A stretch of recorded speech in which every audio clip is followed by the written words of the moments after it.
André, tudo bem? Grande Mauro, tudo bem? Um prazer estar aqui com vocês. Um bom dia para todo mundo que nos acompanha aqui. Legal. Ontem eu trouxe uma tela aqui, André, porque foi algo assim, uma das coisas que mais me impactou nos últimos tempos foi uma pesquisa que o jornal Valor Econômico fez com 200 representantes ou 200 executivos de bancos, financeiras, ou chamado, o que o pessoal chama mercado. A gente já tinha tido aquela Um mini focus, quase um mini focus. um mini É o focus, relatório lá exatamente, a do pesquisa do Banco Central. A gente já tinha tido aquela cacetada lá da pesquisa da Quest com os executivos do mercado financeiro, que deu 91% de ódio ao Lula.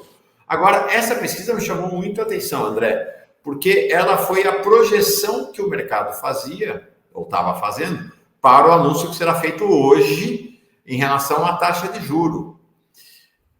É o cartel das 200, 199 dizendo, inclusive até o Banco do Brasil, diga-se, dizendo que não, vai manter a taxa de juros. E em relação a apenas um, que é esse, alguém, um protagonista menor no mercado, essa financeira ou essa consultoria SIEG, fala, não é 13,75, é 13,5, 0,25% a menos. Me chamou muito a atenção, porque pesquisa é importante, né? Dizer o seguinte, pesquisa não é só algo que escuta opinião. A pesquisa é sempre em si mesmo um evento político. Né? Nas eleições mostram isso. Então, quando todo mundo está dizendo ali, não é apenas a projeção, é a opinião. O mercado está dizendo, não, tem que ficar em 13,75 e tudo que a gente tem ouvido é que vai ficar. Isso depois do Lula ter falou, e depois do Stiglitz ter falado, e depois do Jeffrey Sachs, depois do Mercadante, depois do André Lara Rezende, depois do André Roncalha, e aí vai pela frente. Então, vamos começar pelos juros e o Banco Central. Na verdade, não me surpreende nada disso, porque a previsão do mercado, quando a gente fala previsão, é quase dizer assim, minha vontade, né, do mercado, era de que o juro não caísse antes de novembro, até algumas instituições que prevêem a queda dos juros apenas a partir de 2024. Então, toda essa discussão em torno da reunião de hoje, eu acho que é absolutamente inútil. E eu vou dizer por quê. Porque, na minha visão, a chance do Banco Central reduzir a taxa de juros hoje é zero. Zero. Eu espero estar errado. Eu espero que eu esteja errado, mas para mim a chance é zero por dois motivos. Primeiro, porque o Banco Central precisa antes sinalizar que ele vai iniciar uma trajetória de queda de juros, ele não fez isso até hoje. Na última reunião, ainda a manifestação foi no sentido de manutenção do juro. O balanço de riscos, que é o jargão para dizer assim, nós ainda não vemos condições para reduzir os juros, ainda era, né, nesse sentido. O segundo ponto é que o Banco Central Europeu subiu as taxas de juros em 0,5 ponto percentual. Ou seja, se o Banco Central Europeu, que tem um Credit Suisse falindo, o segundo maior banco suíço, na sua casa, toma uma decisão de subir a taxa de juros, aí a gente pode discutir quais são os elementos compensatórios, né, que foram deflagrados, ativados lá para impedir uma crise bancária mais rápida. Mas ele sobe a taxa de juros.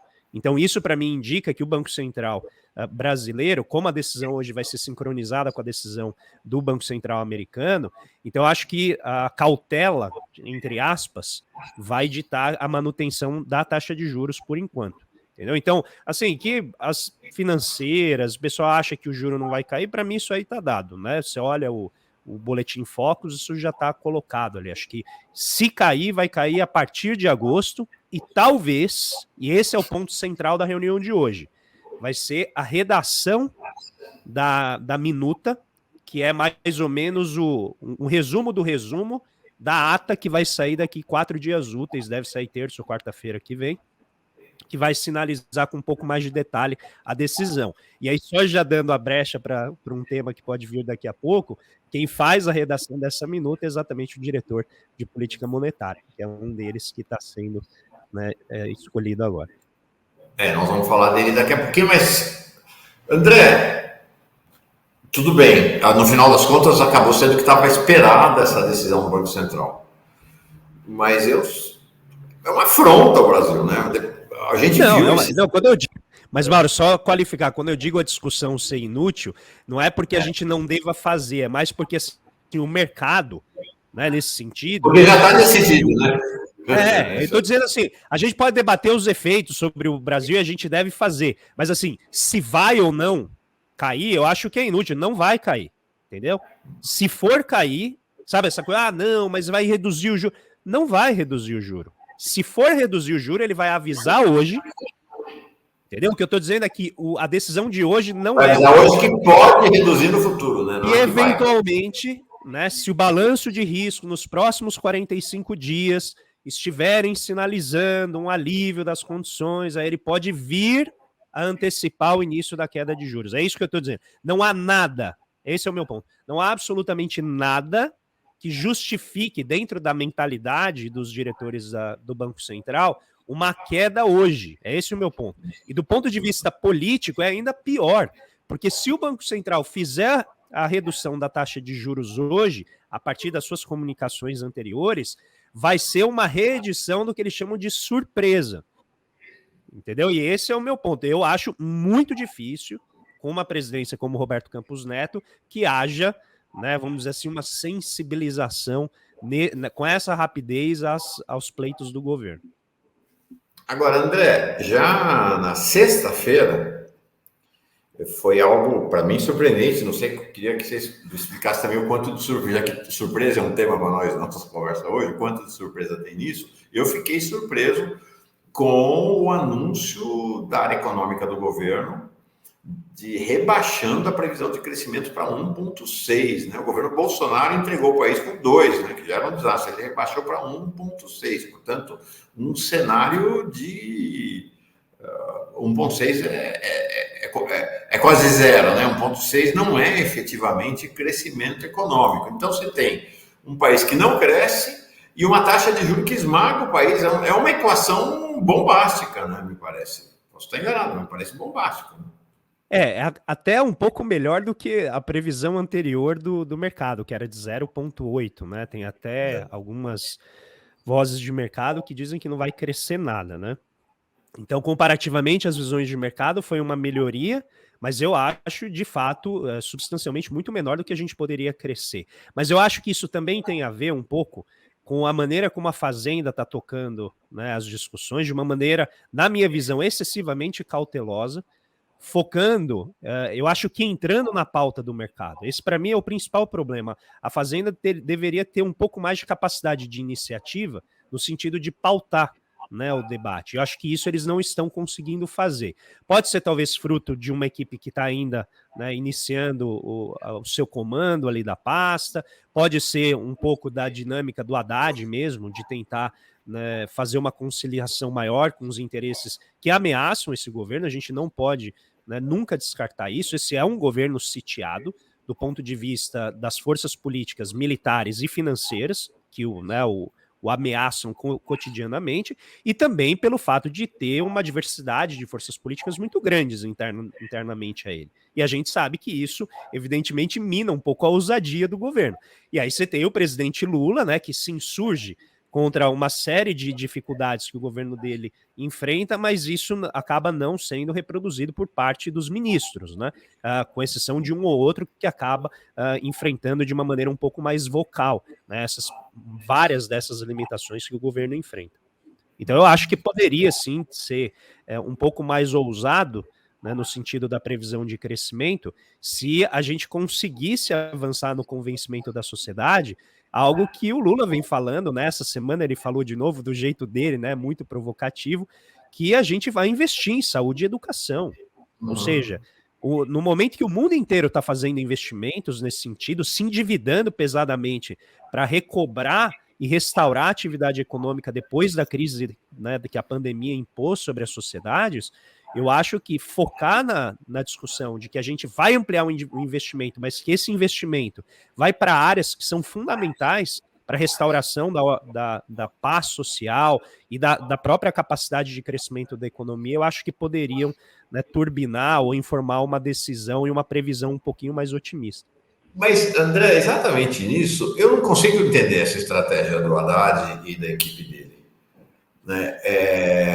Ele está amarrando um pacote, o chamado arcabouço fiscal.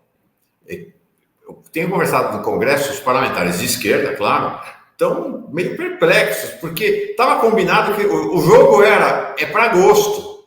Aí ele bota uma pilha absurda para fechar o arcabouço fiscal, né, o chamado teto de gastos, agora em março. Bota uma pilha absurda, vem com uma promessa que também não estava no jogo, que é essa de zerar o déficit em 2024, no momento em que, como você falou, todos os governos do mundo estão jogando essa coisa de zerar déficit. Não existe esse discurso de zerar déficit, ao contrário, estão fazendo dívida para investir.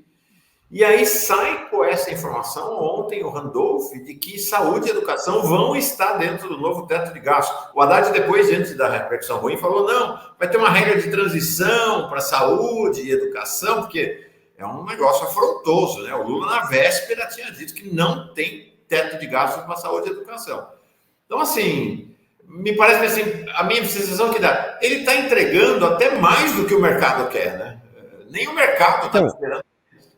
Novamente, Mauro, é muito difícil, né, a gente saber, e eu venho sendo pressionado em todos os lugares que eu vou para explicar qual que é a regra fiscal. Eu não sei.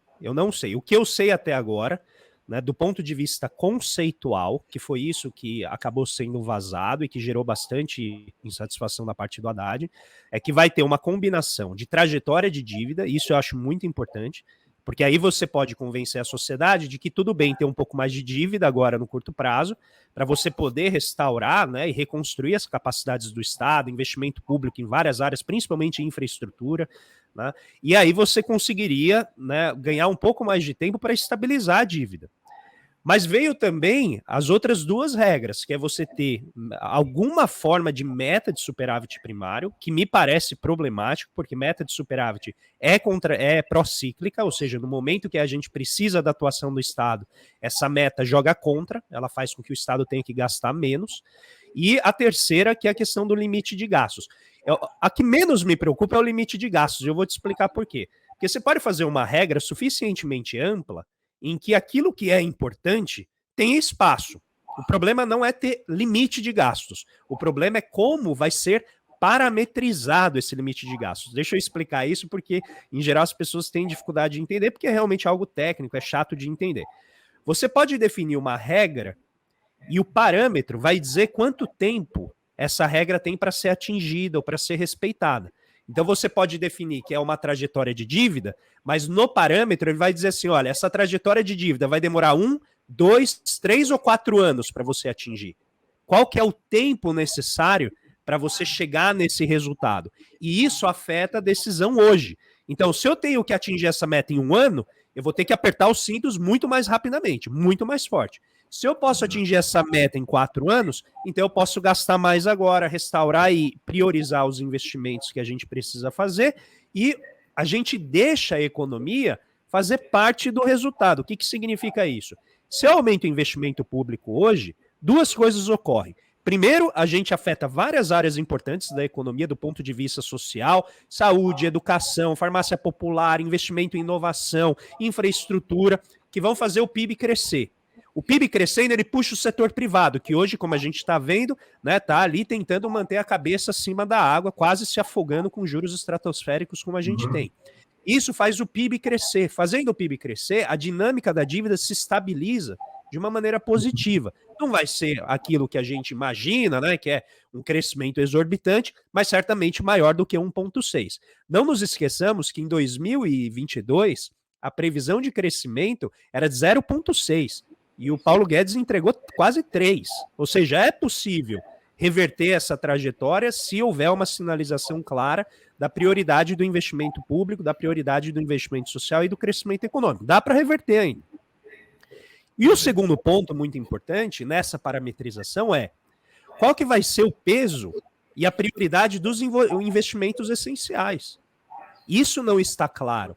Porque não tem problema você ter uma regra de gastos se você está garantindo que o investimento em saúde, em educação, em inovação, na área de infraestruturas estiverem garantidos. Você vai ter que diminuir, né, eventualmente, gasto em outro lugar, a depender da regra do superávit que está sendo adotado. Então, na ausência desses parâmetros, né, fica muito difícil a gente chegar à conclusão se a regra era ou não conservadora. Por que eu acho que ela estava, talvez, excessivamente conservadora? Porque quando o Lula olhou para isso, ele falou assim, a gente vai... vai ter que ampliar o número de vozes aqui, porque vocês, né, aí na Fazenda estão talvez sendo muito condescendentes, na verdade, concedendo demais as pressões que estão vindo, né, do mercado financeiro e talvez de alas mais conservadoras de dentro do governo. A Miriam Leitão, pode-se ter a crítica que quiser ela, mas é muito bem informada e tem uma capacidade de análise refinada, falou. O Lula não gostou do arcabouço, não tem outra explicação para essas idas e vindas, porque o Haddad entrou sexta-feira na reunião que estava Lula, Haddad, Rui Costa, Tebet e Esther Dweck, certo de que ia sair de lá com o arcabouço fiscal aprovado, quer fazer o anúncio na própria noite, no sábado, e não teve, né? Então eu acho que essa... Eu acho que esse é um sintoma... eu acho que esse é um sintoma importante. Uhum. Uma questão que queria trazer para você é esta insistência em não escuta de ninguém além do mercado financeiro e dos conservadores.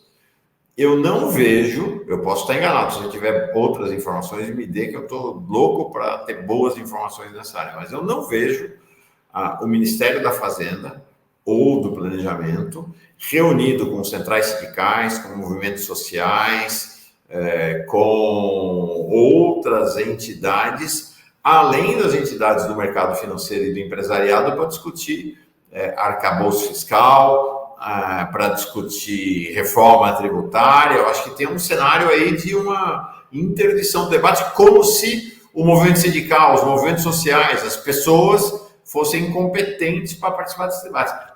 Você tem notícia diferente disso?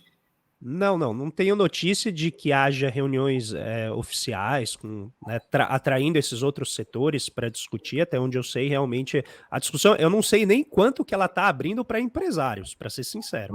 Até onde eu sei, o que para mim já seria um avanço se houvesse, porque eu acho que o empresariado é diretamente interessado nisso, porque pode afetar muito a trajetória de investimento do setor privado, né, daqui para frente. Eu não sou tipo de economista que acha que a gente precisa ter só investimento público. Eu acho que você tem que atrair o setor privado com força, mas para investir nos setores que a gente precisa, né? Não deixar essa roda de fazendão com cassino que virou a economia brasileira, que é agronegócio que não alimenta, né, a nossa economia interna, e o setor financeiro que olha só para si. Acho que tem que trazer o empresariado para investir e fazer com que a gente gere empregos de qualidade. Até onde eu sei, a discussão ela está essencialmente técnica. O debate que está ocorrendo no Ministério da Fazenda está focado em definir uma regra que seja sustentável ao longo do tempo a partir da pressão mais eminente. A pressão mais eminente é a pressão do mercado financeiro. Não à toa, o Fernando Haddad ele apresentou a regra fiscal para o Roberto Campos Neto, que traiu o sigilo logo em seguida, vazando a avaliação dele para a Veja, né? Então, eu acho que a tentativa do Haddad está sendo de conciliar esses interesses. Novamente, eu acho arriscado o que eles estão fazendo. Como toda medida arriscada, ela pode ter um retorno sensacional. Pode ser que ele esteja certo e quando ele apresentar o marco fiscal, o retorno seja imediato, com quedas nas taxas de juros nos mercados financeiros, né, avalizando ou dando ali, como a Faria Lima se comunica com o Banco Central, a autorização para o Banco Central baixar as taxas de juros.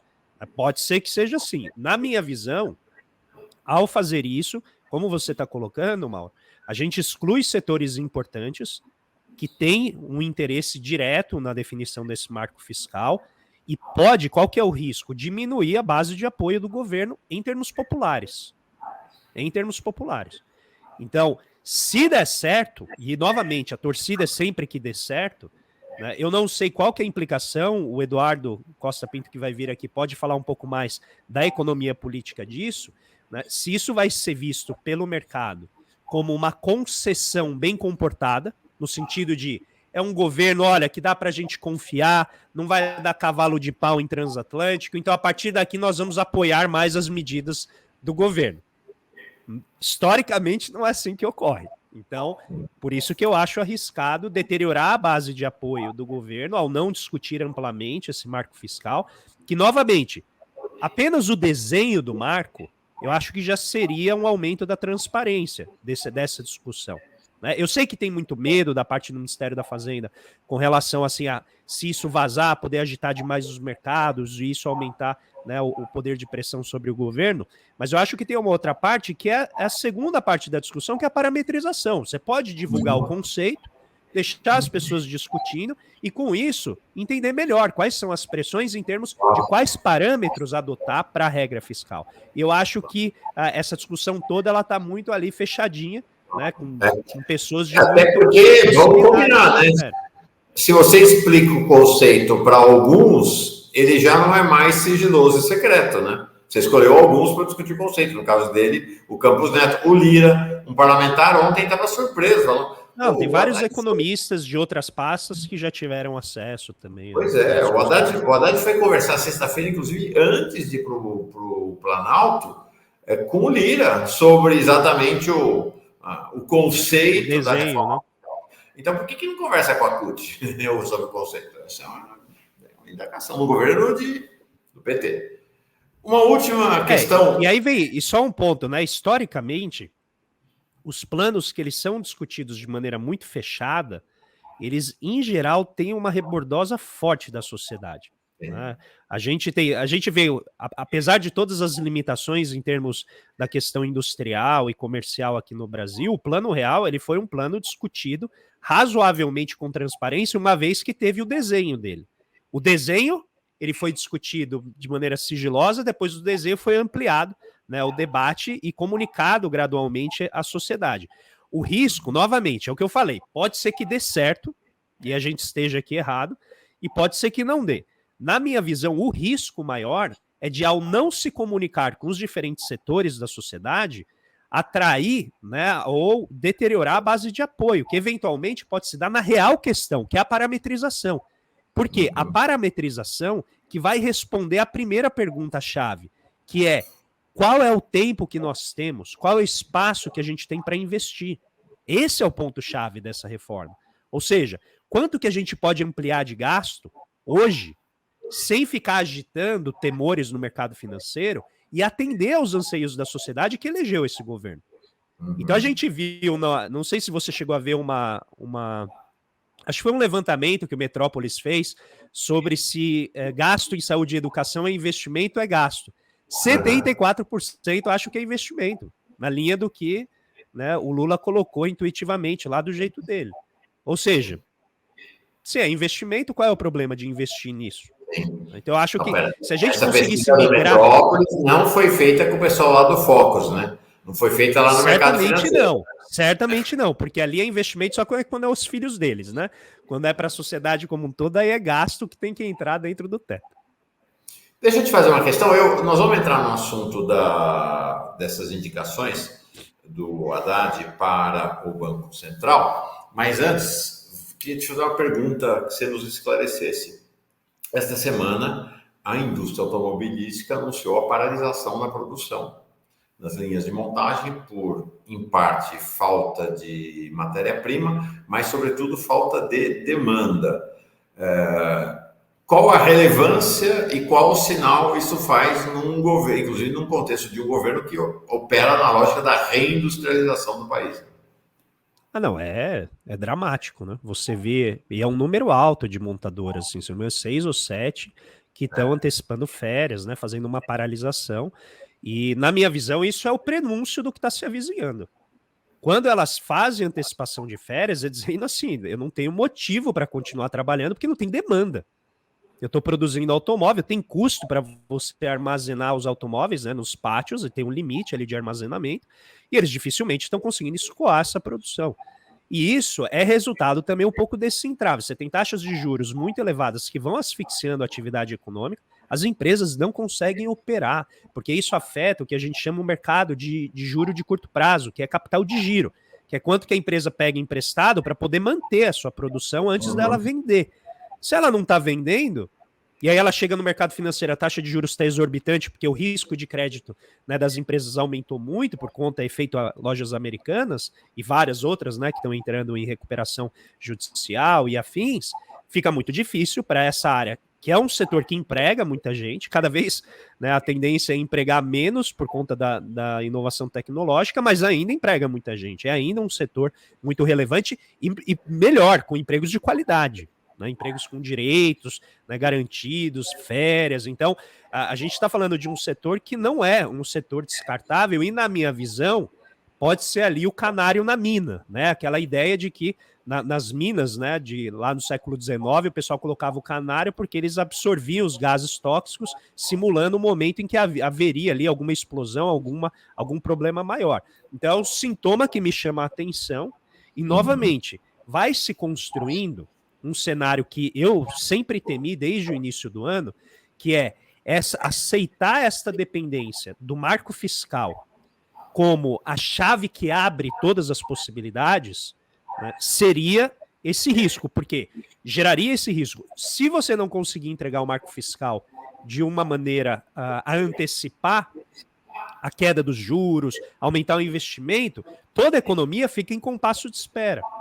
E aí eu não sei de verdade, né, se o Haddad antecipou isso para causar um fato. Eu acho que ele antecipou isso porque ele viu que se ele não entregasse antes, a economia iria agonizar até agosto. E aí tem um segundo motivo, ele tem que entregar a lei de diretrizes orçamentárias, né, o projeto de lei de diretrizes orçamentárias, que vai orientar o gasto do governo em 2024, agora em abril. E aí imagina, você apresenta o projeto de lei de diretrizes orçamentárias e depois você muda a regra fiscal. Então não faz sentido, é melhor você mandar já ou tudo junto, ou definir o marco fiscal antes, para que esse marco fiscal já oriente, né, a própria diretriz orçamentária do ano passado. Então eu acho que ele foi um pouco premido ali pela própria dinâmica e o calendário da economia e o calendário também legislativo.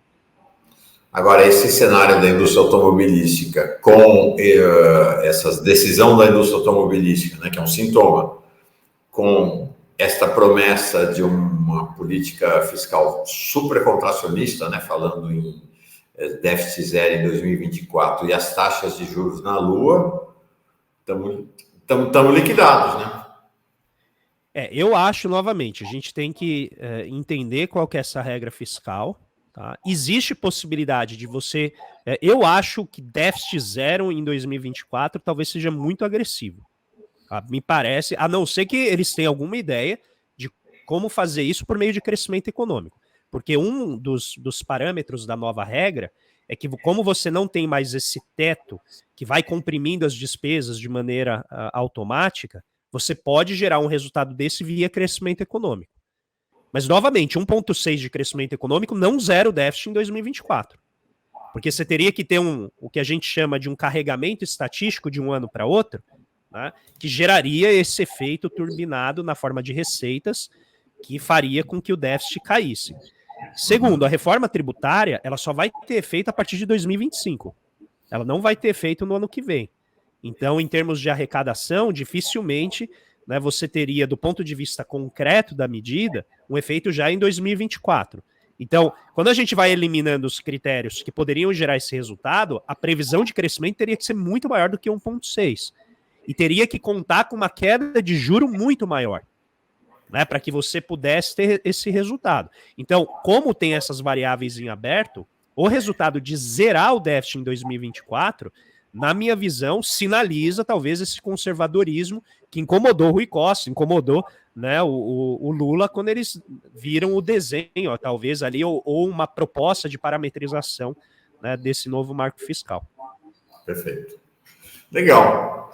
André Roncalha, deixa eu colocar aqui um interlocutor. Ele me disse ontem que vocês têm uma ótima relação, que se gostam. Sim, um querido amigo. Alguém que olha... Mas mais importante do que meu querido amigo, um fantástico intelectual, uma pessoa assim, de uma capacidade incrível, que sempre surpreende quem está com ele, aprende muito. Eu aprendo muito com o Dudu, ele é fantástico. Eu também. Eu fico feliz que ele vem aqui para enriquecer a gente ainda mais com as falas dele. Ele está aqui com a gente toda semana e ele não é um cara da política econômica, também da política econômica, mas da economia política, que é algo diferente, né? E que é fundamental para pensar a realidade. Chega mais, Edu. Já chegou cheio dos elogios, Eduardo Costa Pinto. Mas o André é grande amigo também, aí vale um pouquinho menos os elogios. André, eu falei para o Mauro, pô, me coloca aí junto com o André, aí que eu quero falar junto com o André, pô, o André é foda. Desculpa, não pode falar a palavra esse horário. Não, tudo bem, pode sim. Até o Lula fala, não tem problema. Então, eu queria, daqui a pouquinho o André precisa sair, mas queria pelo menos ter um diálogo entre vocês dois. O André estava falando aí desse cenário, desse contexto, mas vamos fazer, eu não sei como é que é com vocês economistas, mas com nós jornalistas, que somos gente comum, não há coisa melhor para fazer na vida do que fofoca, né? Vamos combinar que não tem nada melhor do que fofoca, né? Então vamos começar por fofoca aqui, que é ontem foram revelados os 2 nomes dos novos diretores do Banco Central. Está acabando o mandato de 2 diretores do Banco Central, tem 2 novos indicados. Um é o da área de fiscalização, uma área importante, mas do ponto de vista macro da política, menos relevante. Ontem à noite só recolhi boas informações sobre o Rodrigo Monteiro para a área de fiscalização. O nome crucial e crítico é o diretor de política monetária. Como o André falou, é o diretor de política monetária que faz as atas do Copom. Então, é o segundo nome mais importante da diretoria depois do presidente. E o indicado foi o Rodolfo Frois. O Rodolfo Frois é alguém do mercado. Acho que talvez houvesse uma expectativa, não sei quanto de vocês, mas pelas conversas que eu fiz de um nome que entenda do mercado, mas que viesse da área acadêmica, talvez, é um sujeito do mercado, tem uma explicação, talvez, para a chegada dele, que é a relação dele com Galípolo, que é o segundo nome do Ministério da Fazenda, o secretário executivo. Ambos foram líderes do Banco Fator, lá no passado. O Galípolo presidente e ele vice-presidente. Mas você olha a trajetória, a carreira dele, e aí não tem conversa, né? Tá aí, a vida está nas redes sociais, ou pelo menos parte dela, né? É um sujeito... O Galípolo é um cara interessante, mas esse cara é do lado de lá, é do outro time, não é do nosso, não. Fiquei chocado, fui investigar essa madrugada, ele foi simplesmente doador de campanha do Paulo Ganimi lá no Rio de Janeiro, do Novo, né? O Paulo Ganimi, que deu uma declaração durante o debate eleitoral ano passado, dizendo que o Lula vai contra tudo que eu acredito. O sujeito deu dinheiro para esse sujeito aí. O Novo, ou talvez, porque é o seguinte, o Lula disse que só vai anunciar depois da China. Lula, essa viagem da China caiu do céu pro Lula, né? É o fôlego que ele precisa para fazer uma... Vai dar tempo para ele pensar em um monte de coisa. E sentir o clima. Mas eu não sei contar vocês, eu fiquei surpreso com essa indicação do diretor de política monetária. André e depois Edu. Eu na verdade, eu não fiquei tão surpreso assim, porque eu já imaginava que para essa... Primeiro, a de fiscalização era algo, acho que, mais fácil de definir, porque é um cargo que está muito mais ligado ao dia a dia da supervisão bancária, do Banco Central. Então, em geral, é um nome menos estelar, assim, um nome que chama menos atenção, né? Mas do ponto de vista da política monetária, eu realmente tinha esperança que eles talvez indicassem um nome mais acadêmico, que pudesse sinalizar mais claramente a direção do governo, até porque a diretoria de política monetária, ela cuida do dia a dia das operações de mercado aberto, que são as negociações de títulos que atingem, né, a meta Selic, que o Banco Central estabelece na reunião do Conselho de Política Monetária, e também cuida dos leilões de swaps cambiais que ajudam ali a estabilizar a moeda perante as outras moedas do mundo.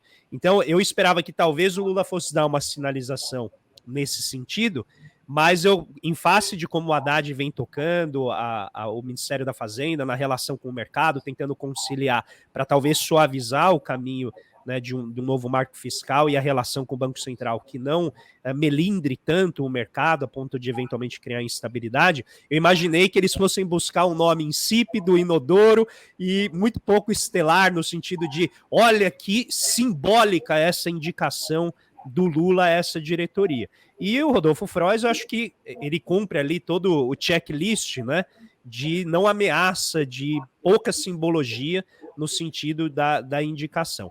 Novamente, é uma diretoria importante, mas ela é apenas uma diretoria, né, e nesse caso, e aqui é um ponto-chave, uma indicação de um nome menos alinhado com o mercado né? Acho que na visão ali da lógica do Ministério da Fazenda, poderia constranger ainda mais a tentativa do Haddad de avançar na agenda dele do jeito que ele está avançando, né? É importante sempre frisar, o ministro tem o pior emprego no mundo, em que ele irrita todo mundo, em que todo mundo está insatisfeito com a medida dele, e acho que dentro da estratégia dele ali, eu até achei que faz sentido, né? Não que necessariamente essa seja a forma que a gente mais gostaria de ver o Haddad atuando. Edu? Pegando o gancho aí que o André comentou, não foi tão fora do padrão do Haddad, né? E por que eu estou comentando esse ponto? Porque eu até mandei, André, um texto para o Mauro, e a questão do Haddad que eu vejo, tá? O mercado ficou muito preocupado lá atrás quando o Haddad foi escolhido pelo Lula. E na minha cabeça, meio que estava claro que o Haddad ia fazer a enorme conciliação. Na verdade, não é enorme. Ele ia tentar a conciliação como o Lula fez em 2003. É bom lembrar. 2003. 2003, quem era o ministro da Economia? O da Fazenda, o Palocci. Quem era o presidente do Banco Central? Meirelles. E eu lembro a época, toda essa pressão que estava naquele momento, mas foi possível crescer a partir de 2000 e, sobretudo, 4 e 5, quando teve uma mudança no Ministério da Fazenda com a chegada do Mantega e a própria crise do mensalão naquele momento. E também o efeito China e tudo mais. O meu ponto, sabe, Mauro e André, e quem está nos assistindo agora, bom dia a todos e todas, acabei não dando nem bom dia, eu acho que tem um cenário histórico muito diferente do que foi 2003. A gente tem um cenário muito mais próximo do que foi 2015. Estou provocando mesmo, por que isso? Por que 2015? Porque a gente tem um cenário que o Lula, como a última pesquisa deu, não é. Ele tem uma boa margem, mas não é tão grande como foi historicamente. E o Haddad está tentando um movimento que acha que esse mercado vai querer negociar, vai querer conciliar. Esse mercado nunca ganhou tanto dinheiro na vida. As taxas de lucro das grandes empresas nunca foram tão altas. Os juros que eles receberam nunca foram tão altos. Os dividendos que eles receberam nunca foram tão altos. Então, assim, esse mercado não tem essa racionalidade que o Haddad está esperando que vai ter, pensando no país ou mudando posições. Qualquer movimento que ele fizer vai, em certa medida, reduzir os ganhos. Então, achar que, fazendo essa política fiscal, o atual presidente do Banco Central vai reduzir esses juros de forma gradual e vai reativar a economia, não vai. Eu estou convencido disso, eu posso estar equivocado, entendeu, André? Viu, Mauro? Eu queria até ouvir o André sobre isso. Olha, eu mesmo já estou me metendo aqui na história e pergunto, mas assim, a chance é muito pequena, mas deixa eu passar a palavra aí para o Mauro e para o André. André. Não, eu acho que tem a possibilidade de iniciar a taxa de juros, mas eu não acho que vai ser automático. Eu não acho que, assim, ele vai apresentar o marco fiscal, como estavam prevendo, que ele deveria apresentar o marco fiscal antes da reunião do Banco Central, que para mim, assim, se fosse apresentar, tinha que ter apresentado 10 dias atrás ou 15 dias atrás. Apresentar na reunião do Banco Central, para mim, era justamente dar na mão do Banco Central o queijo e a faca. E dizer assim, olha, estou literalmente te dizendo que é você quem tem o poder. Eu acho que não deve fazer isso. E até fiquei feliz com esse atraso agora, nesse momento, para não gerar essa simbologia, essa comunicação. Eu acho que tem alguma chance de queda do juro antecipada. Se não houver repercussões mais, vamos dizer assim, mais temerárias do ponto de vista da crise bancária internacional. Se tiver um desenrolar mais agravante do que está acontecendo lá fora, aí, Dudu, é a justificação que o Banco Central precisa para não baixar o juro. Porque ele vai dizer, não posso baixar o juro agora porque tem chance do dinheiro fugir, então tá aqui o balanço de riscos externo, né, ele piorou, então a gente tem que manter a cautela e assim por diante. E aí eu tenho um pouco essa visão também, venho escrevendo isso na minha coluna da Folha, o Sindicato do Rentismo é o maior sindicato do Brasil, o sindicato mais forte que a gente tem aqui. E ele não entrega de maneira fácil, né, esses resultados. Então, como o Lula foi eleito, né, e ele tem a força das urnas, né, na minha visão, ele tem que usar essa força para emplacar a ideia de que o Brasil pode sim se endividar mais no curto prazo para expandir os investimentos e fazer o ajuste fiscal que o mercado quer, mas do jeito do governo, não do jeito que o mercado quer. Porque se ele quer resultado, o Lula fala, eu vou entregar o resultado, mas do meu jeito. Eu vou entregar o resultado com crescimento econômico, com investimento alinhado às melhores práticas internacionais. Aquilo que todos os países lá fora estão fazendo. E aí eu acho que esse caminho é um caminho que constrói a base de apoio do governo e, na minha visão, tem toda a chance de gerar mais popularidade para o governo lá na frente. Isso aí. Edu, vou dispensar o André, que eu sei que está com uma agenda aí, está super em cima da hora para uma agenda na sequência. Obrigado, André. Gostei demais. Sempre Obrigadão, bom te Mauro. ouvir. Tá num realismo esse André Roncalha, viu, Edu? Impressionante, assim, ó. Tá na cara que vai ser assim. Eu acho que bem interessante esse olhar assim, bem duramente realista. Precisamos Não, de realismo. mas isso aí eu tô falando, Mauro, porque, por exemplo, em 2021, quando o Banco Central começou a subir as taxas de juros, por exemplo, eu fui contra subir a taxa de juros logo no início do ano. Porque eu falei, olha, o Banco Central pode sinalizar para o mercado que ele eventualmente vai começar a apertar monetariamente. E não querer ser mais realista que o rei de subir a taxa de juros. O que ele fez? Ele começou a subir a taxa de juros. E aí eu acho que vem um problema que o Banco Central pode resolver, que é ser mais claro na sinalização dele, mas no quadrado que ele tem direito de atuar. E eu acho que há motivos para ele sinalizar. Novamente, não acho que vai acontecer, mas enfim, talvez seja excesso de realismo aqui da minha parte e pouca esperança. Mas como o Dudu falou, com essa galera eu acho muito difícil a gente ter uma guinada muito mais desenvolvimentista, né, da nossa política econômica. Isso tem que vir da política, infelizmente.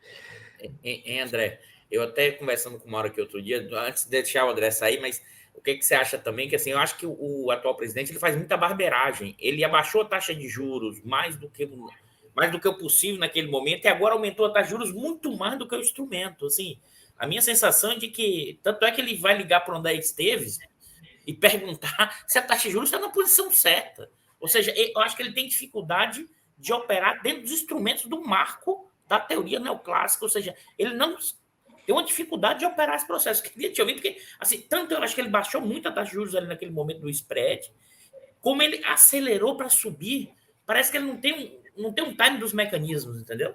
Fala. Então, eu sou da posição que ele não exagerou. Eu acho que o momento ali da pandemia justificava essa queda, porque existia ali um temor muito grande, ninguém sabia onde ia dar, e aí você sabe, a gente está falando de incerteza. Não é risco calculável, é incerteza. Você não sabe quanto tempo vai demorar para a economia voltar, você não sabe, né? A gente não sabia nem como que a gente ia combater o vírus. Então, numa situação como essa, os agentes correm na direção de liquidez, né? E eles correm todo mundo para o curto prazo. Então, o efeito de reduzir o juro foi até positivo no sentido de que reduziu o custo da dívida, né, e facilitou a gestão da política monetária ali.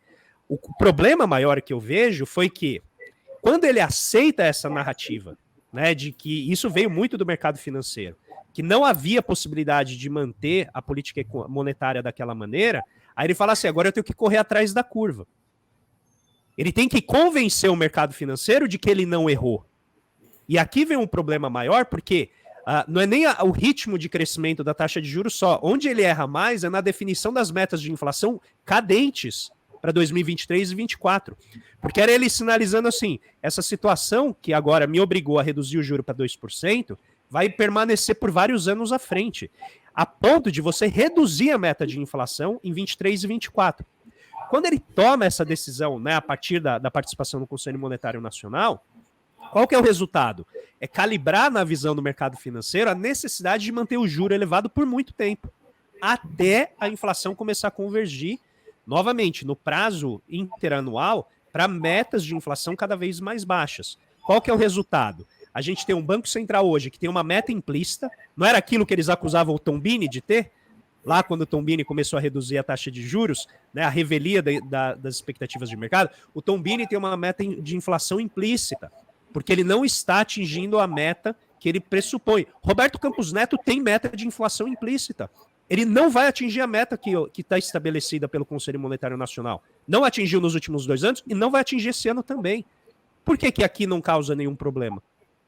Entende? Então, o arranjo foi feito de uma maneira que, na minha visão, garante uma baita proteção para o rentismo. A gente não pode esquecer, quase metade da nossa dívida pública é dívida pós-fixada. O que isso significa? Quando o juro sobe, quem é o detentor daquela dívida ganha dinheiro. No restante dos países, essa dívida, ela, em geral, não passa de 3% da dívida total. Por isso, quando você vê os credores norte-americanos, eles estão perdendo dinheiro loucamente com a dívida pública americana. Que a maioria é pré-fixada. Então, quando sobe o juro, cai o valor desses ativos, o que levou à quebra do Silicon Valley Bank. Aqui, onde que a gente está vendo o banco quebrar por causa de aplicação em título de renda fixa? Ninguém. Ao contrário, eles estão ganhando cada vez mais.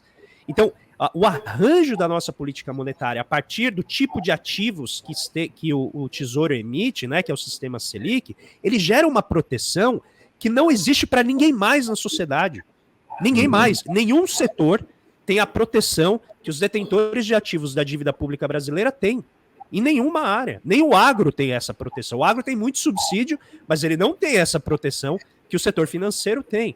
E é esse o ponto que eu acho que ali a banca, né, o sindicato do rentismo atua muito bem, que é impedir que a gente discuta isso claramente na imprensa corporativa. Esse tipo de discussão não chega lá. E quando chega, como eu tento levar, é flagrantemente ignorado. Não vamos levar esse tema para debate, porque se a gente começar a mexer, né, a brincar ali da caixa preta dos rendimentos desse setor, a gente vai começar a questionar radicalmente como que a política monetária funciona, não apenas na dinâmica da Selic, mas nos efeitos distributivos dessa Selic. E aí eu acho que isso consome recurso tremendamente do orçamento federal. E, novamente, essa semana, Mauro, quem que veio falar isso? Jeffrey Sachs. Para quem não conhece, o Jeffrey Sachs era um cara que atuou fortemente a favor do FMI durante os anos 80 e 90 no que diz respeito à política com a América Latina. Esse cara é um nome super conhecido, alguém que estudou inflação profundamente, foi um formulador, inclusive na época da inflação inercial, ele tinha vários modelos que discutiam inflação inercial e tal. Não é alguém, como falaram na imprensa, que não conhece o Brasil. Não é alguém que não conhece o Brasil. Ele certamente conhece o Brasil. E ele virou e falou assim, não é hora de fazer ajuste fiscal. Porque esse dinheiro da dívida, ele vai para a banca, ele vai para os detentores de ativos financeiros e não vai para investimento em infraestrutura, saúde, educação, transição verde. O Jeffrey Sachs, a reação da imprensa corporativa não é assim, não, olha, é uma provocação interessante, vamos refletir. Não, esse cara não sabe do que ele está falando. Ele não entende o Brasil. Ele não entende o que é ajuste fiscal. Onde que esse cara não entende o que é ajuste fiscal? Sabe o que ele entende? Ele entende a crise planetária que a gente está vivendo e ele vê o que todos os países estão fazendo. Ele falou, olha, vocês não fazem tudo para se alinhar às melhores práticas internacionais? Por que agora que não é interessante para os grupos de interesse envolvidos que vocês façam, vocês mudam a narrativa? Então vamos seguir o que o mundo está fazendo. Mas não. Quando chega aqui, se não é interesse dos grupos mais poderosos, você pode esquecer que a coisa não avança. E desculpa, falei demais, acabei desabafando aqui mais do que seria educado da minha parte, eu peço perdão. Foi ótimo, André, muito bom. Muito bom, obrigado, André. Obrigado. Eu fiquei fazendo pergunta para o André aqui, aproveitando ele, mal. Ficamos dois, banca de entrevistadores. Valeu, André. Desculpa, obrigadão, um grande abraço, fiquem na paz. Quando o mundo voltar a existir, depois da viagem da China, que agora tudo fica em suspenso com a viagem da China, a gente chama o André de novo. Pois bem, Edu, acho realmente muito significativo e assim, chega a ser desolador, né, esse realismo do André, não o realismo dele, né, a situação, né, que tá tudo escrito nas estrelas, né, não tem muita novidade. E aí, por falar em não tem novidade, eu queria trazer para te escutar. Onde é que eu estou vendo isso aqui? Peraí. Você me mandou em 2020, você me mandou essa semana esse artigo aqui, essa seu de 2020, em que você já se perguntava, Haddad é um liberal progressista? O Genuíno ontem dizendo que o Haddad vai caminhando para um lugar de social liberal. Analise o Haddad para nós, Edu, por favor. Qual o seu olhar sobre o Haddad? Isso, não, eu vou falar, mas eu vou só pegar um gancho aqui que o André fez, que acho que foi Vamos embora. maravilhoso. Ele fez uma síntese de que essa banca corporativa, sindicato do rentismo, não vai ceder nada. E eu tenho usado o termo que é o seguinte: o pessoal foi no butim ao longo do governo Temer e Bolsonaro, ou seja, no saque, ganharam dinheiro como nunca, e, na verdade, permanece nesse butim e tenta neutralizar. A questão não é que esse pessoal queira assim, não quero que o governo Lula não dê certo. Não é esse o ponto. Eles querem continuar ganhando o mesmo dinheiro que ganhavam antes. E, para isso, necessariamente, o governo Lula não vai dar certo. Ou seja, não é uma consequência política desse processo, é uma consequência econômica e política que gera um engessamento do governo Lula. Mas aí agora eu volto para o Haddad, Mauro, não vou fugir dessa pergunta, não, desse tema que eu acho que é fundamental. Escrevi há 3 anos atrás esse artigo, e nesse artigo, por que eu escrevi? Porque o Haddad escreveu na coluna da Folha de São Paulo, dizendo que, em certa medida, não entendia por que a burguesia paulista, em certa medida, permanecia apoiando o Bolsonaro. Tá? E ele evocou ideias do Fernando Henrique, né, para discutir essa questão nesse processo. Então, a primeira crítica que eu fiz é dizer, olha, tem todo sentido a burguesia industrial, naquele momento, apoiar o Bolsonaro. E por quê? Porque, como eu falei, as taxas de lucro cresceram. O governo Bolsonaro fez um ajuste em cima da força de trabalho, né?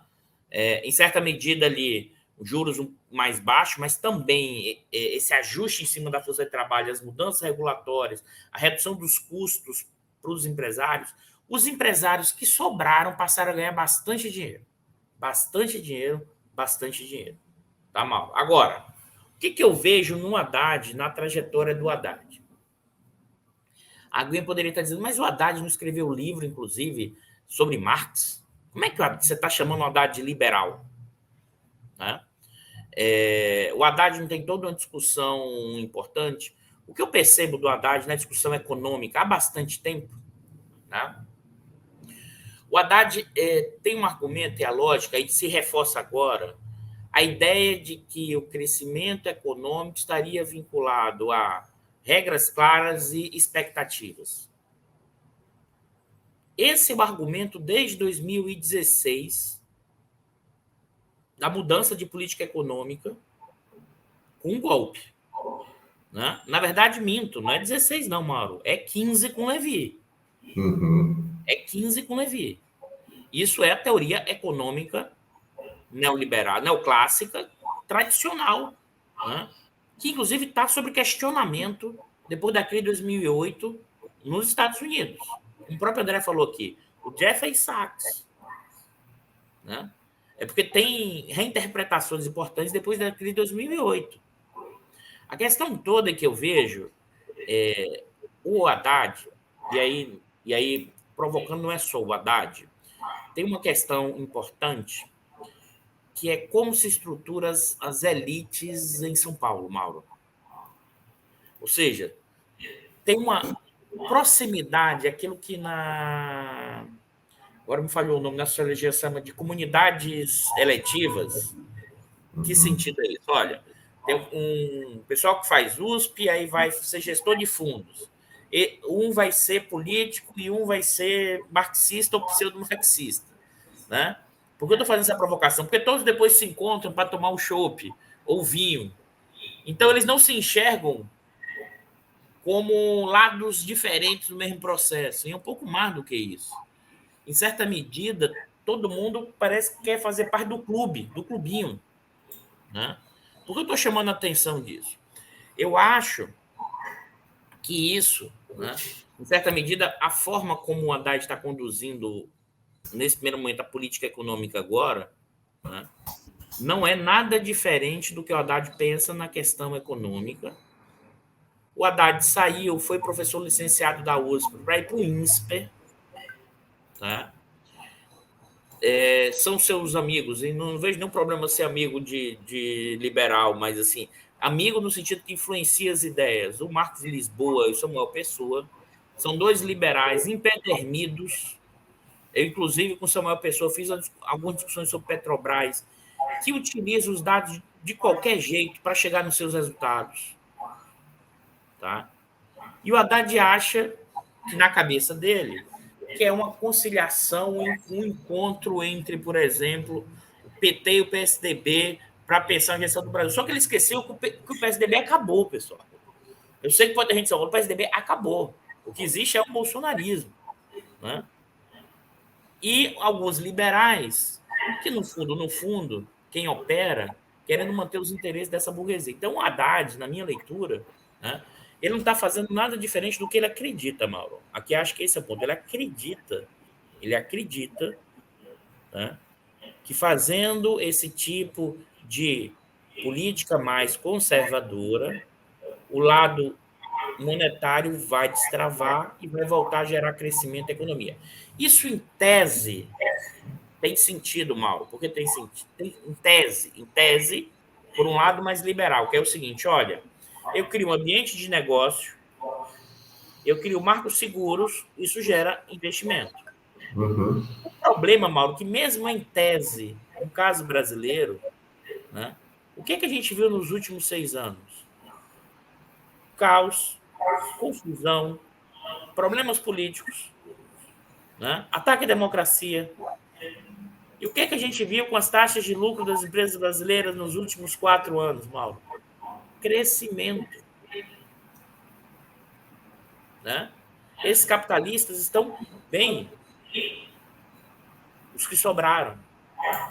Alguns agora começam a ter problemas, Mauro, como as americanas. Mas eles não querem ajustar, eles não querem reconfigurar um padrão que implique aumento dos custos no pagamento de salários, que gera demanda no futuro. Então, eu acho que o Haddad, ele acredita mesmo, ele tem um... e é por isso que eu não gosto da comparação com o Palocci 100%, porque o Palocci sei lá operar. Não, o Haddad acredita, teoricamente, que está fazendo a melhor coisa. Né? A ideia de que esse... É uma saída antiga, que é vamos conciliar e trazer de novo essa burguesia para o lado do PT, porque nós vamos gerar crescimento econômico, nós vamos gerar renda, e eles também vão ganhar no médio e longo prazo com isso. O problema é que as condições históricas são muito diferentes de 2003. Você tem o bolsonarismo que permanece forte, dá para ver as pesquisas.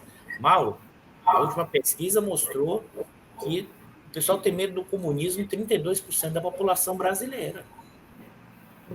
Para quem não entendeu isso ainda, é fazer políticas que podem gerar ajuste econômico.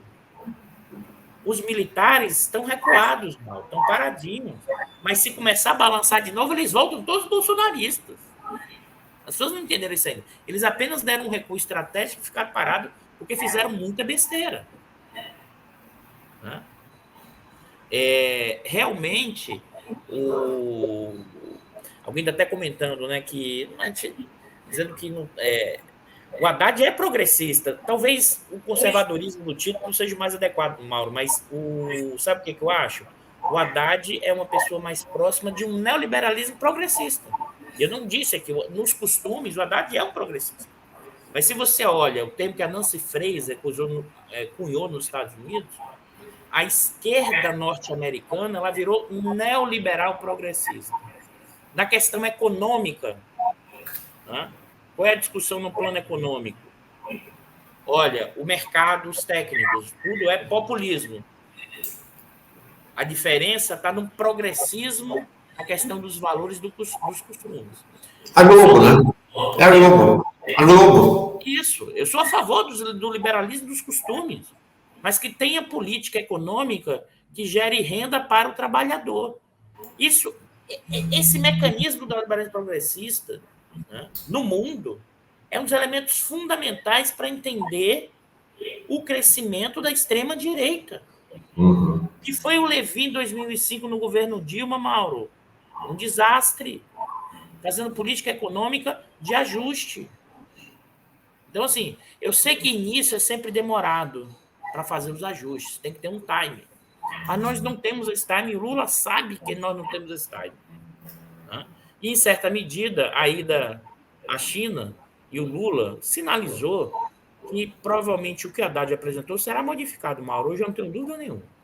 Sobretudo, tirar os pontos que segura gastos em educação e saúde. O Lula já passou o recado. Então, acho... Tanto que ontem à noite o discurso do Haddad mudou, né? Ontem à noite ele está dizendo, não, educação e saúde vai ter uma regra separada e tal. Houve uma mudança no discurso do Haddad ontem à noite, né? Por conta dessa sinalização do Lula, né?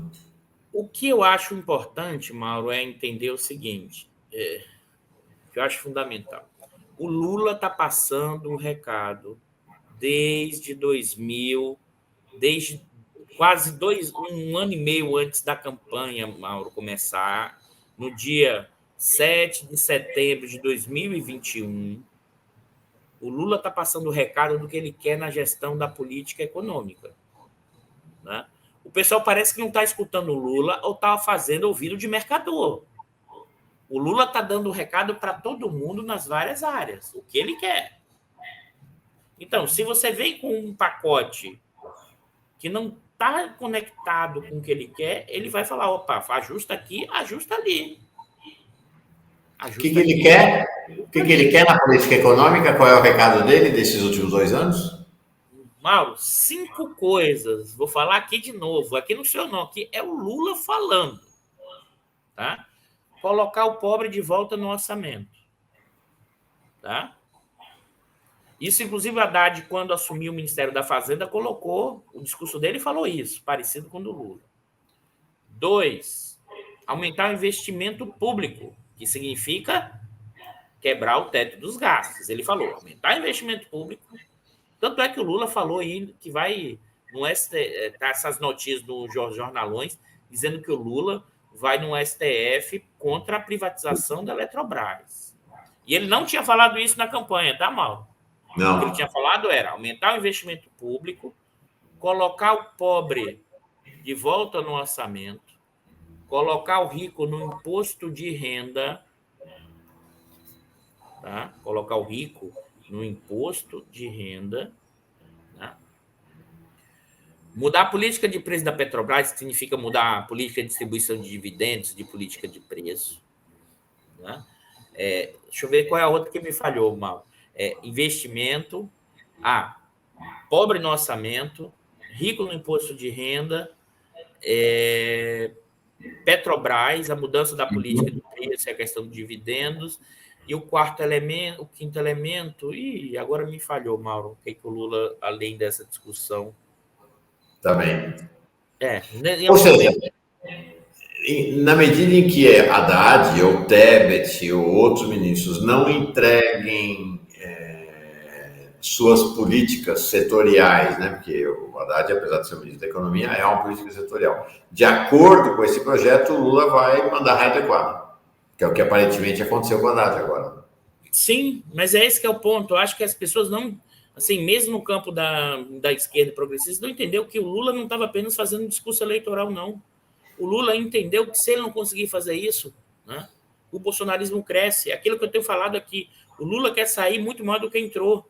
O Lula quer ser muito maior do que o Getúlio nas mudanças da estrutura social, que em parte já foi durante o seu governo. Estrutura social, antes que alguém fale assim, das estruturas econômicas, não, na estrutura social nunca teve uma ascensão social tão grande, Mauro. Uma ascensão social tão grande. O Getúlio, você teve uma ascensão social na cidade, no momento em que o Brasil era rural, só 30% era urbano. Uhum. O que o Lula quer fazer é igual que ele fez ao governo anterior ou mais. O que significa que tem que gerar emprego e renda. Entre 2003 e 2013, Mauro, a geração de ocupações foi em torno de 18 milhões de pessoas. O número de desempregados do Exército Industrial de Reserva caiu 3 milhões. Teve ascensão em todas as faixas, Mauro. Como a política em 2015 do Levi, junto com Lava Jato, junto com queda do preço do petróleo, empurrou 3 milhões de pessoas em 2 anos para o desemprego. Né? A população não lutou contra o golpe porque as condições materiais pioraram fortemente e a política do Levi ajudou a afundar. Né? O que eu estou chamando a atenção é o seguinte: se o Haddad ou o pessoal da equipe econômica do Haddad ficar preso de novo apenas na teoria econômica, né, sem entender as dimensões políticas dos seus efeitos, né, esse governo fica de novo sob risco. Sim. O Joaquim fala aqui, ó, bem lembrado pelo André Roncalha, esse é um governo sitiado pelas forças de mercado, forças armadas e digo mais pelo neopentecostalismo. Mas essa é a questão. Diante de uma situação muito mais adversa do que os outros governos, o que faz? Entrega tudo para eles? Né? Faz a política que eles querem? A grande questão é como escapar desse cerco, né? E acho que essa é a dinâmica. Mauro, sendo muito sincero hoje, olhando o que foi o 8 de janeiro, considerando que o bolsonarismo é uma força social importante que tem vínculos neopentecostais, hoje o maior desafio do governo Lula não é o enfrentamento com essas duas forças, é o enfrentamento com o mercado que eu estou chamando aqui das burguesias, da burguesia financeira e da burguesia industrial. E por quê? O que foi o 8 de janeiro? Aquele caos, mas aquela confusão sem organicidade. Os militares voltaram para os quartéis porque fizeram muita besteira e perderam popularidade. Tá? E é bom lembrar, eu tenho muito cuidado com a coisa neopentecostal, sabe por quê, Mal? Porque Salvador e o estado da Bahia, né, é um dos estados e uma das capitais onde tem mais neopentecostais no Brasil. As pessoas esquecem disso, tá, Mal? Uhum. E é o estado que mais deu voto a Lula. Né? Aí você vai dizer os neopentecostais do Sudeste não votaram igual com os neopentecostais do Nordeste. Qual é a minha hipótese sobre isso? É porque a subida no Sudeste e a queda foi muito maior. Eu digo assim, onde é que desandou mais a economia no Brasil enquanto Estado, depois de 2015? Rio de Janeiro. Efeito Petrobras, Lava Jato, e efeito nos ajustes. Né? Então, a queda foi muito grande. Então, você tinha empregos aqui nos estaleiros, o pessoal ganhando 12, 13, 14, e foi ganhar 3 no Uber. Então, você cai, e um pouco do que eu tenho falado, Mauro, é diferente. Quando você tem ascensão social e depois diminui fortemente, né, você guarda muito rancor e ódio. É nessa franja que a extrema-direita cresce. E, nesse sentido, isso está aí vivo. E o Lula prometeu que ia entregar para o andar de baixo. Emprego, renda, picanha e cerveja. A cerveja e picanha é uma expressão simbólica que é mais emprego e renda. Né? O que significa isso? Para ter emprego e renda, eu vou voltar aqui. As previsões de mercado são 0,8 para o crescimento do PIB. O governo já reduziu para 1,6 no início do ano. A gente está falando agora, início do ano. Se você não destravar a economia, esse ano já é perdido. A taxa de juros, o André falou, até um pouco mais otimista do que ele acha que até pode cair, mas eu acho que vai cair muito mais gradual. O que implica é que essa economia só pode destravar no meio do ano que vem. É muito tempo, as pessoas não entenderam o problema político que a gente vive. Aí esse bolsonarismo volta a crescer, aí essa extrema-direita se balança, e se o Lula não entregar para o andar de baixo, olha a popularidade do Lula, é nos 50% mais pobres. Uhum. Se ele não entregar emprego e renda, essa popularidade desaparece. Ou seja, não é... Agora, o que eu acho importante sobre isso tudo, mano? Os efeitos da ascensão social e essa queda, eles geraram um aprendizado na população, no andar de baixo, que é o seguinte: isso é um aprendizado democrático. Se não entregar para eles, eles mudam. Isso é um elemento fundamental da democracia. Se o político não está entregando uma melhora para o andar de baixo, ele vai lá e troca. Uhum. O Bolsonaro disse o quê? Eu sou contra o sistema. Eu vou melhorar as condições de vocês e vou lutar contra o sistema. Mas o sistema, ou seja, a grande burguesia nunca ganhou tanto. E o andar de baixo se deu mal. O que aconteceu? Os mais pobres, negros, as mulheres, e nesse corte dos mais pobres, fizeram o quê? Que, em parte, alguns votaram no Bolsonaro. Falaram, não. Não vou votar no Bolsonaro porque ele não entregou. E votou no Lula na expectativa que o Lula entregue. E com política econômica. Porque é o contrário, Mauro. A minha questão é o seguinte: não é um problema do regime fiscal. Nós temos que fazer política de gastos autônomos. Se eu ficar preso, né, a um regime, novo regime fiscal, né, esse gatilho vai disparar em algum momento e a gente não vai conseguir fazer política que, nesse momento, é crucial. A economia está desacelerando, você tem um problema político, mas você também tem um profundo problema econômico, né? E, nesse momento, você está pensando num regime... A Fazenda tinha que estar pensando num grande programa articulado com a Casa Civil, como viabilizar financiamento de grandes obras, de grandes projetos de investimento. Esse que é o ponto. Se não, Mauro, esse governo será um desastre. Sim. Não, e aí tem uma questão, que é este projeto de financiamento de grandes obras interessa inclusive ao Centrão. O Centrão não é igual ao mercado financeiro, é importante que se diga isso. Eles têm interesses comuns? Claro que tem, mas o Centrão é uma coisa, o mercado financeiro é outra. E interessa aos parlamentares do Centrão, que hoje estão na base do governo, o líder é um deles, uma economia se desenvolvendo, grandes obras, ativação, para ter o que entregar. Interessa a eles crescimento econômico. Só não interessa crescimento econômico ao setor financeiro. A quadrilha. Eu acho que, Mauro, aí só mais um cuidado, que realmente para a burguesia industrial interessa crescimento econômico. Mas aqui ele tem uma contradição, Mauro, a nossa burguesia. Eu queria chamar a atenção disso. Qual é a contradição dela, Mauro? Como ela opera quase sempre dependente, como ela opera com altíssimas taxas de lucro e opera no curto prazo, tá? Ela está olhando o seguinte, juros está alto, então aumentou o custo financeiro. Tá? As empresas brasileiras pagam mais juros do que recebem. A nossa financiarização não é como a financiarização norte-americana e europeia. Os nossos grandes grupos econômicos são especializados. O que é isso? Eles operam numa área, mas eles não têm braços financeiros fortes. Um exemplo disso é a Votorantim, que é da área do cimento, um grande grupo econômico, criou um banco, quase que o banco quebrou e quase leva o grupo inteiro. Isso tem a ver com o quê? Com o poder dos grandes bancos brasileiros. Significa dizer que essas grandes empresas, hoje, com esses juros mais altos, o custo aumentou. Tá?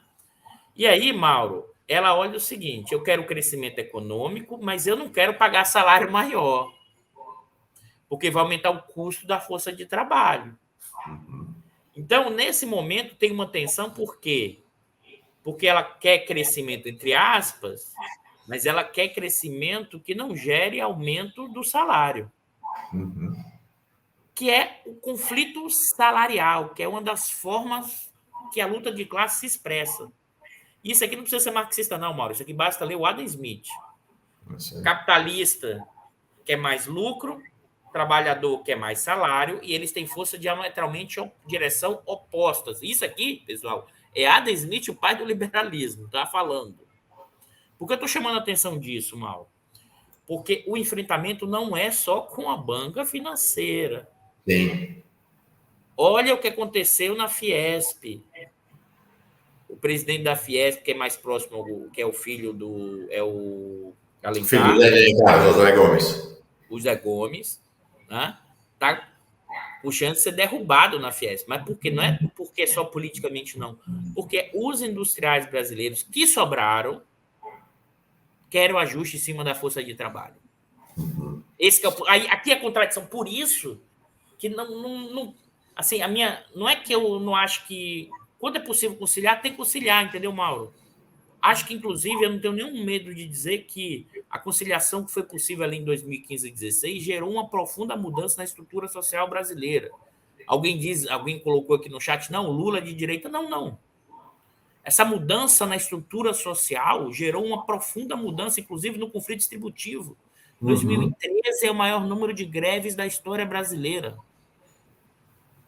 Né? As pessoas esquecem disso. É na melhora que aumenta o poder dos trabalhadores. Não é na pobreza. Na pobreza você está na letargia. É quando você acende um pouquinho, você quer mais.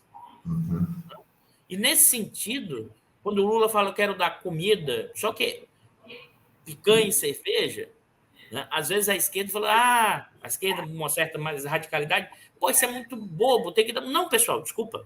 Nas condições materiais da estrutura social brasileira, você inserir, né, colocar essas pessoas no mundo virando proletariado, ganhando pouco, é muita coisa, mal. Porque é muita gente no subproletariado, muita gente sem ocupação, muita gente na subsistência ainda hoje. Então, isso ativa o que há de mais tenso na luta de classe brasileira, que é a questão salarial. E aí essa burguesia, como diz Chico de Oliveira e Florestan, né, usa o jeitão, dá golpes, mantém sua taxa de lucro de forma sociopata, como dizia o Florestan. Né? E aí, nesse sentido, Mauro, por isso que eu, aí sendo até mais... pegando o gancho que o André falou, mais realista, é o seguinte, é mais só do que o enfrentamento à banca financeira, que eu acho que a esquerda ainda não entendeu. Já entendeu a banca do enfrentamento com o financeiro.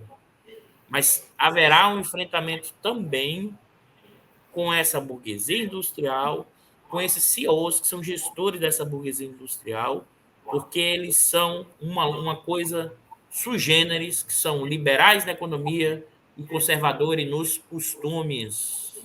Isso é a burguesia brasileira, hoje com raras exceções. Só que...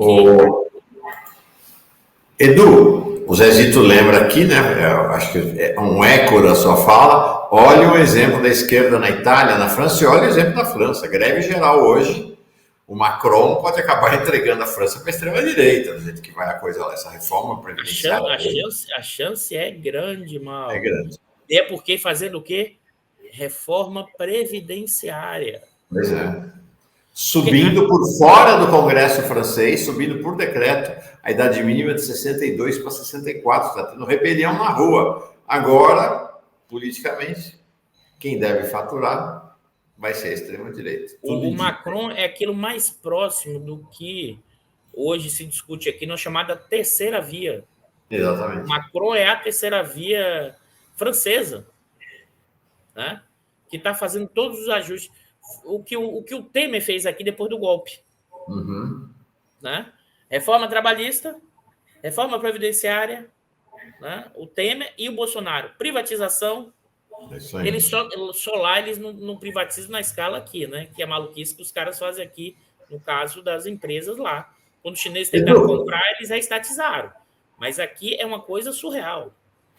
Uma última questão. A gente vai caminhando para o final agora. A Poliana Scher diz aqui, não estaria o Haddad construindo o perfil para 2026? Sim, essas estrelas de primeira grandeza do governo Lula, todos se mexem em relação cada uma ao seu jogo para 2026, em parte. Uma última questão. Sobre seu olhar agudo da visão da economia política. O que você imagina que acontece hoje à noite, do ponto de vista da economia política, se de fato o Copom mantém a taxa de juros, segundo Stiglitz, a taxa de juros da pena de morte sobre o Brasil de 13,75, depois de tudo que aconteceu ao longo da semana, como eu falei, né? Jeffrey Sachs, Stiglitz, André Lara Rezende, Mercadante, Lula, depois de toda essa frente contra essa taxa de juros. Politicamente, você acha que muda alguma coisa ou o cenário está congelado? Não, assim, esse é um tipo de perspectiva difícil mesmo. Aqui é um chute, tá? Com chute com alguma olhada o que tem acontecido nos últimos anos. Se eu tivesse de fazer uma aposta, vamos nem chute, uma aposta, tá? Uma aposta, eu acho que a probabilidade da taxa ser mantida como está, né? Eu acho que é em torno de uns 80%. Tá? Eu acho que a taxa mudar, talvez 70%, e mudar uns 30%. Por que eu estou falando isso? Porque eu acho que o Banco Central vai usar o argumento que, como cenário externo, ainda não sabe o sinal da taxa de juros, como a inflação não recuou ainda, vamos manter, inclusive, mais ainda, para dizer ao mercado que não estamos sofrendo pressão política. Entende o tamanho da encrenca? É tipo assim, nós não estamos dizendo ao mercado que nós não sofremos pressão política. Vamos manter a 13,75. Eu desconfio que esse pessoal cabeça de planilha, que junta essa dimensão aí da forma de operar, que talvez não abaixe nada, Mauro. Se fosse apostar hoje, eu apostaria que ficaria no 13,75. E aí o presidente do Banco Central mandaria um recado dizendo assim: eu opero tecnicamente, eu não sofro pressão política. O mercado vai entender que minhas políticas são críveis. Observa que esse tem uma chance enorme de ser esse discurso. O problema é que a gente está com taxa de juros alta há bastante tempo. Mesmo que você comece a reduzir a taxa de juros no segundo semestre, os efeitos disso, né, é só para o ano que vem, Mauro. Esse ano está perdido com essa taxa de juros sem destravar o investimento público. Tá? E eu estou convencido que se não tiver uma mudança em alguma direção, esse ano é para ser crescimento zero. Tá? E se não girar no final do ano que vem, o crescimento é muito baixo para 2024. E aí estamos perdidos. 2 anos de crescimento baixo, Mauro, com a efervescência que está o funcionamento da sociedade brasileira, com o bolsonarismo, com a questão militar, com essa grande imprensa, isso aqui vai pegar fogo, Mauro. Então, assim, e quando pega fogo, ninguém sabe a direção para onde o fogo vai.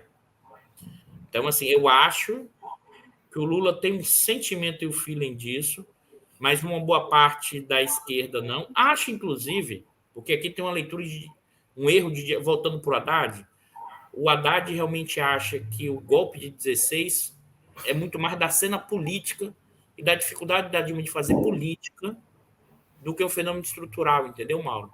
Coloca-se muito mais a dificuldade na figura, da dificuldade da Dilma ter feito a gestão política.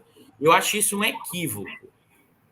Eu acho que a Dilma, sim, tinha dificuldade para fazer a gestão política, que é o caso do Cunha, mas a mudança no padrão o golpe não é da cena política, é das práticas políticas. Se a gente olha com calma, o golpe veio para quê? Junto com reforma trabalhista, reforma previdenciária, ajuste em cima da força de trabalho, destruição de parte da Constituição de 88. E o que aconteceu com o lucro da burguesia? Da grande burguesia? Cresceu como nunca.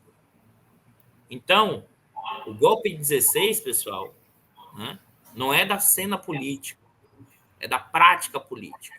Né? E eu acho que tem uma leitura equivocada de parte da esquerda, né, que ainda tem dificuldade de entender o saque e o butim que esse pessoal operou e continua querendo manter o butim, Mauro. Esse que é meu ponto. Você amarra o Banco Central, né, para manter essa fonte de renda. Você pressiona na Petrobras, lei das estatais. Olha que negócio. Você cria, é como se você estivesse voltando no tempo, Mauro. O pessoal estabelecendo a lei das terras de 1850 para evitar que os homens e mulheres libertos pudessem ter terra. O que é que você faz agora? Você cria a lei das estatais para reduzir a capacidade do Estado de mexer com as empresas estatais. Você torna independente o Banco Central para manter um cara pelo menos 2 anos seguindo no butim. Você faz a constitucionalização da política fiscal. Não existe lugar... Por isso estou dizendo uma regra fiscal constitucional. Não existe em nenhum lugar do mundo uma regra fiscal constitucional. E nós vamos agora aperfeiçoar a jabuticaba que não deu certo. Nós vamos manter a constitucionalização da regra fiscal. Aí vamos criar gatilho. As incertezas não permitem que eu saiba o gatilho quando tiver. Quem é que ia prever a pandemia? Entendeu, Mauro? Ou seja, você não pode constitucionalizar uma regra fiscal, você amarra. E quando eles amarraram isso, foi para quê? Para manter um padrão de restrição dos gastos correntes, desconsiderando o quê? O lado financeiro. Sim. Isso mexe no preço dos ativos do mercado secundário, isso afeta a curva de juros. É uma forma de manter o preço dos ativos financeiros. Agora, e aí, Mauro, um otimismo que fica parecendo... Eu acho que é o seguinte, pessoal, eu estou falando isso tudo, mas, ao mesmo tempo, a gente está no jogo, porque as pessoas não entenderam, porque as pessoas acharam que o Lula ia ganhar, e o Lula ia botar uma vara mágica e ia resolver todos os problemas. Não entendeu o que tinha estruturado atrás. É evidente que o Haddad está nesse movimento achando que vai resolver e vai voltar a crescimento. Na hora que não voltar, o Lula vai dizer assim, pô, Haddad, muda isso aí. E o Haddad vai mudar. Ou seja, o Lula tem a percepção do jogo, do que está acontecendo. Sim, sim. E o jogo vai ser jogado com dificuldade. O Estado brasileiro foi destruído, Mauro. Os instrumentos foram... E a burguesia brasileira botou bunker. Regra do teto, né? Lei das estatais, independência do Banco Central. Então, e privatização da Eletrobras, e privatização de parte da Petrobras. O que eles fizeram, você precisa reconstruir, e precisa tempo. Então, tem que ter paciência nesse jogo. Ou seja, o jogo não está perdido, pelo contrário. Se não fosse o Lula, a gente já estava destroçado. Ou seja, aqui eu acho que é importante ter essa dimensão, entendeu, Mauro? Tá difícil, tá. Mas quem falou que o jogo ia ser fácil? Quem falou que o jogo não vai ser duro? Mas, ao mesmo tempo, você tem o Lula claramente entendendo e sinalizando o que é para ser feito. E eu acho que o jogo vai ser feito, entendeu, Mauro? Agora, não dá para achar que a gente vai ganhar de goleada. Se a gente conseguir, né, virar o jogo e ganhar de 2-1 aos 45 do segundo tempo, é isso que a gente tem para hoje, pessoal. E quem é de esquerda entender que o jogo é esse. É isso aí. Né? Então, acho que é um pouco isso, entendeu, Mauro? Eu acho que é importante também deixar um recado, porque a gente está falando de um realismo, de uma dificuldade, porque parece que não dá para sair, não, pelo contrário. É nesse contexto que dá para a gente sair e avançar nesse jogo. Porque antes não tinha chance nenhuma. Antes a gente estava tomando um saque, né, e piorando as condições materiais. Então, algumas coisas já começaram a acontecer. Acho que é preciso a percepção da realidade, as pessoas vão incorporando, entendeu, Mauro? Vão incorporando, e o recado do Lula as pessoas vão entendendo que é mais crível. Então, eu acho que é importante também ter isso claro, que o jogo é jogado, a diferença é, alguém falou em 2026, pessoal, 2026 é longuíssimo prazo, a gente não tem a mínima ideia do que vai acontecer. Né? A gente tem que operar, Mauro, a cada mês, a cada semestre e a cada ano. Isso virou longuíssimo prazo no Brasil. Então, o jogo é esse ano. Perfeito. Se o resultado não veio, vamos mudar o jogo para o ano que vem. Se não, acho que esse que é o ponto. Acho que o Lula tem essa habilidade para ter esse feeling, sentir esse movimento. E a gente tem, hoje, uma maioria da população, mais de 50% dos mais pobres, apoiando fortemente o Lula. E ele sabe que ele precisa manter esse apoio dessa população. Então, acho, Mauro, nesse sentido, tem essa dificuldade inicial, mas tem algumas sinalizações importantes, né? E eu acho que, mesmo fazendo toda essa crítica como eu fiz do Haddad, eu acho que o Haddad vai perceber que os recados que o Lula está dando são importantes para pensar a economia política do Brasil. Ele é o ministro da Economia, mas, claro, como o André falou, tem todos os efeitos que sobram sobre ele, mas quem vai fazer essa gestão desse processo é o Lula, e eu acho que ele tem que ele tem feito na campanha, ele tem sinalizado isso, e tem dado direções importantes para o Brasil. Então, assim, o recado é, mesmo com esse realismo, o jogo vai ser jogado e nós temos condições de virar o jogo. Eu acho que esse que é o ponto fundamental. Não, tanto que, e encerramos por aqui, o ajuste fiscal, o arcabouço fiscal, que era sexta, já é outro hoje. Já teve mudança, a data já mudou. Né? Já eu acho que depois da viagem da China vai ter mais mudança, Mauro. Só que a gente não vai saber com certeza as mudanças, Mauro. Mas vai ter. Acho que tem mudança aí para acontecer. Vamos ver. Edu, muito obrigado. Foi excelente fazer essa conversa. Depois essa conversa com o Roncalha. Muito boa ter dois craques jogando no campo aqui, eu só na arquibancada. Valeu. Abração. Abraço. Obrigado. Tchau.